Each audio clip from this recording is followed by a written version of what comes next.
Hello everybody, let's talk about the Beamable updates for November of 2022 from Beamable 1.6 through 1.6.2. The Microservice Manager has a new UI, so let's dive into some of the differences. Here I've got the latest version that we'll be going over. For sake of comparison, I have the old version as well. You can see right away that the status icons for local and remote status have changed. The local status icon has been removed and is now just indicated through the play button. The remote status icon has been integrated directly into the service type icon. Where the local and remote status icons used to be, there are now quick access buttons to access local documentation and open the C# code directly. The checkboxes on the left and the select all have been removed. If you want to play multiple microservices at once, now the play button opens a drop-down where you can select which services you'd like to run. I'm going to go ahead and run this service. If you click on any log, now you can go ahead and push the new copy full log button, which will paste it into your clipboard. Additionally, log items above 5,000 characters will be truncated and automatically paginated. So if I open the local documentation, which will cause some new logs to print out in the debug version, I can see that the Swagger body log message takes up 3 pages, so I can page through them through here. Remember that you can also resize this window and also pop the logs out into a separate window for easier viewing.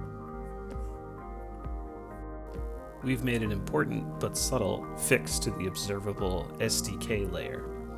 Here in the sample script, I acquire a Beam context, wait for it to be ready, and then I use the player-centric inventory SDK to get an observable group of items. When I attach the onElementsAdded event, anytime that this new player gets an item, maybe from Portal, this callback method will run. Previously, this callback would run before the items were actually added to the sequence, such that if you were to iterate over the items, you would not see them. Now, however, the callback is fired after the new items have been added to the collection. To see that in action, I've included the sample script on a game object, and you can see that I have 1 item.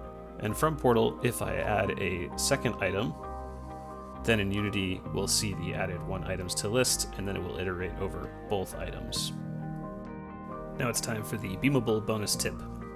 From the Microservice Manager, I'll hit the code button to open up my microservice code, and I can put all of my client callable methods in one class.